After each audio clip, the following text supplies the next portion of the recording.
Welcome to the show, Congressman Biggs. So excited to have you here. Thank you. Good to be with you. So we're at America Fest, a lot of young people here. What's going to be your message to the group and the young people here today? Well, I'm speaking twice, and the first one is going to be about election integrity and give them some ideas on what I think we need to do. But the most important thing is they can't get jaded and not go vote. They still have to vote and mobilize people to vote because otherwise you cede the field to the Democrats. We don't want to do that.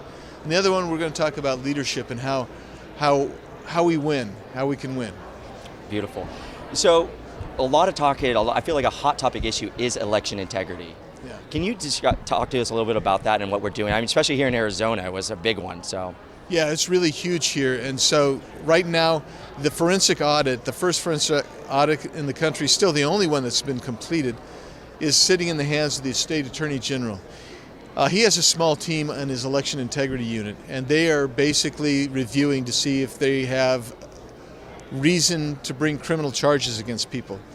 My guess is that sooner or later they'll get through it and they'll do that. But moreover, Arizona's also introduced legislation, and this is where the states have to really take control here, because you don't want the feds to, they screw up everything they touch. You don't want them to get further into your state elections. So they everything from IDs, mandatory IDs, mail-in balloting. How about compulsory forensic audits everywhere now? That'd be great. Yeah, Love I mean, these types of things have to happen to restore our belief in our elections. Otherwise, we look like any other country where they have skewed elections. You might as well go to a one-party state, which, by the way, the Democrats would like. I think they would love that. Yeah, absolutely. So another hot topic issue is education. Yeah. All throughout the country. Saw that in Virginia and the Youngkin race. What's your thoughts, and why has education just become such this magnet issue?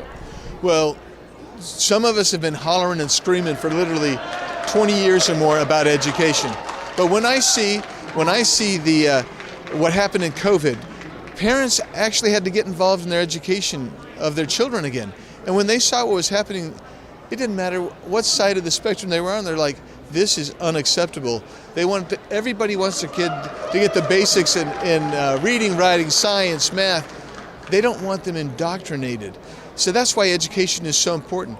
And what we should be doing, and what's happening in states like Arizona, is you have an expansive school choice option. So if your traditional public school is basically indoctrinating your kid and they won't listen to the parents, not only should you take down the school board and get rid of that superintendent and change it, but you can also take your kid to some other school, whether it's a charter school, a private school, home education, and we provide all kinds of resources here in Arizona, and we'd love to see that expand nationwide, because that causes public schools, traditional public schools, to have to be accountable for what they're doing. Yeah, I was talking to a young African-American gentleman, and he basically told me, school choice saved his life. His family advocated for it in Ohio, and he doesn't believe he'd be where he's at today if it wasn't for it. So I truly believe we can do more in school choice. That'd be great.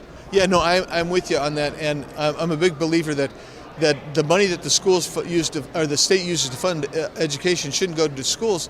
It should be tagged to the back as like a backpack of those children, and when that child moves on to whatever is appropriate for that child to learn the best, then that educational institution would get that funding. It should happen at the university level as well. 100%. Yeah. So last question. Someone, a young person that wants to be a congressman, wants to get in Congress, wants to run for public office, what's your advice to them? Get involved now. Learn the issues. Know what your belief system is, and don't compromise on your principles, but be involved, and the opportunity will happen as you get involved. Get a job in the private sector so you know what's going on there too. I got to tell you, there's too many people in Congress that have never been outside in the private sector. If you can, get a job as an entrepreneur where you're writing the check, so you know exactly how the federal government's messing with individuals. If that happens, I got to tell you, you'll be a great addition to the United States Congress. Absolutely. It's so crazy to see that you have so many people in Congress and elected officials all over saying, I'm going to grow the economy. And it's like, what have you ever done in the private world? And it's just like, I've been in politics my whole life. It's just that's right. Weird economy they have there going on. That's right. But thank you so much for coming by. We really appreciate it. Thank you so much. Hope to see you soon. Absolutely. We'll do it again. Absolutely. Thank you. Thanks.